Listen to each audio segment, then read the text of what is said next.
Hi guys, yesterday I received some of the commendations from the audit committee regarding how we should improve HHP in terms of going concern issue, communication and internal control. Do you guys have an idea on this issue? Sure, Kayen. Before we discuss those issues, I noticed that there is a serious problem in separation duty between chairman and CEO. The responsibility of chairman and CEO are different.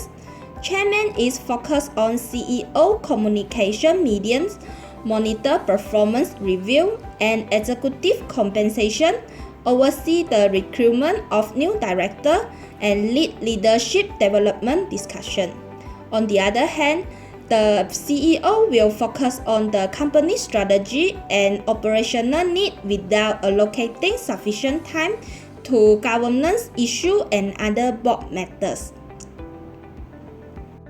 Yeah, Celine, it is important to specially define the chairman's and CEO's positions and responsibilities in the company's board charter.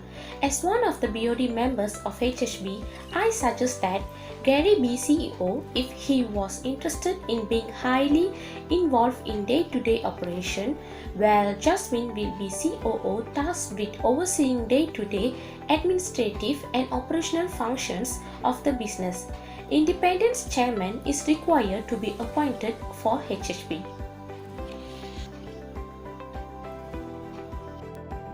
I have another suggestion to Gary is to be the non-executive and non-independent director to provide a creative contribution and improvement to the board by providing dispassionate and objective criticism and monitor the executive activity and contribution to development strategy.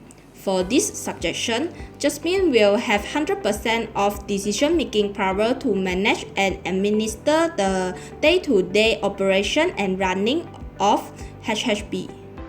Thank you Celine and Reno for the information.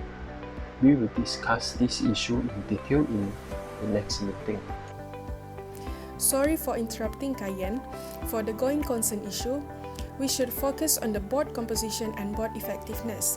Let's talk about the formation of an independent director.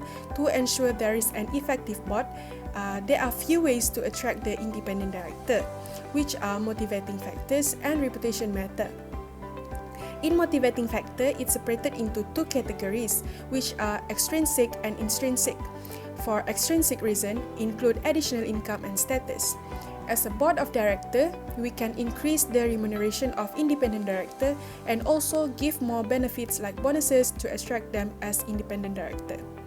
For intrinsic reasons can be further subdivided into two categories. The first is self-development. The independent director position offers the opportunity to learn to the benefit of the individual and the company both. The second is related directly to work output. If a potential non-executive feels that she or he can contribute to growth and add other value. As a board of director of HHB, we can attract independent directors to board with spreading the importance of independent directors for a company. While for the reputation concerns, the quality of the existing board and its collective reputation can play a major role in declining to accept a role on a survey board. A good reputation can help a company to attract the independent director. We can focus on CSR to increase our reputation. Thank you Shaz. How about maintaining the current independent director? It is important as well. For the maintenance of the current director, the effectiveness of the board should be increased.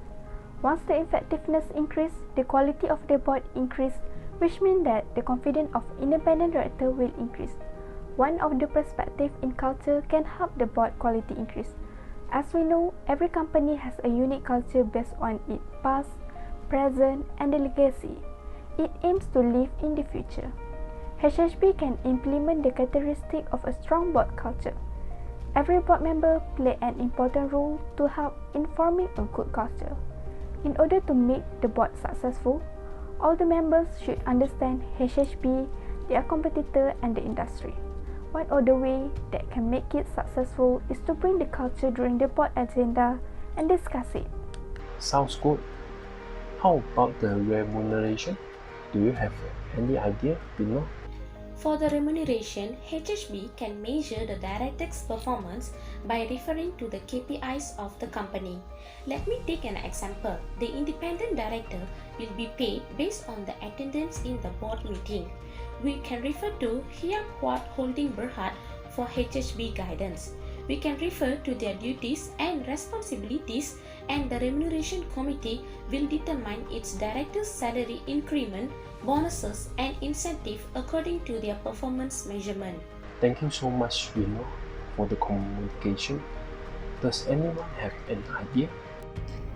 I have an idea, Cayenne. For the communication, the board of directors of HHB should conduct a board meeting in the company, either way of physical meeting or virtual meeting quarterly or annually to prevent misunderstanding and miscommunication between the member of board.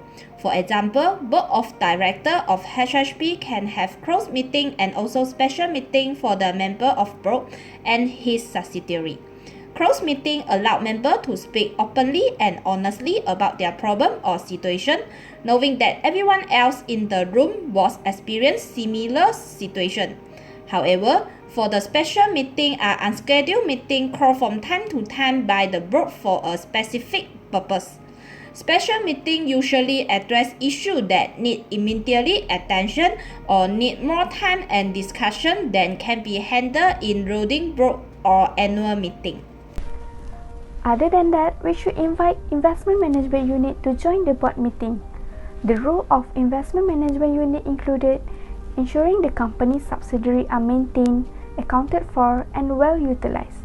This can help HHB to communicate with its subsidiary to resolve the problem like the auditor cannot get information from subsidiary. By having the board meeting with subsidiary, can effectively communicate about corporate development, strategy, financial plan to the company and financial community. Well said, both of you. Lastly, for the internal control, can you explain in detail, Shaz? Yes, sure, Cayenne. For the internal control, we must make sure that the audit committee is in good governance and the internal control is improved. The audit committee plays a critical role in establishing and monitoring corporate governance practices. As the audit committee is part of the board of directors, their role is to oversee and examine the financial reporting and disclosure without material misstatements. The auditor must ensure that the company's books are correct, relevant and reliable and there is no conflict of interest. Besides, as the internal auditor department mentioned before about the internal control risk and the resignation of director risk, we should make sure that the internal control is functioning and follow up on them frequently. Lack of inspection in internal control system, this will expose the internal control risk and that will lead to many problems, such as inability to obtain sufficient assurance and the financial statements are materially misstated as a result of fraud. Furthermore, the Board of Directors should implement the COSO framework as it is the main strategy to achieve the goals of the company. The 5 components of the internal control framework are control environment, risk assessment, control activities, information and communication, and monitoring. But the Board of Directors should focus more on controlling the environment as this is critical in HHB.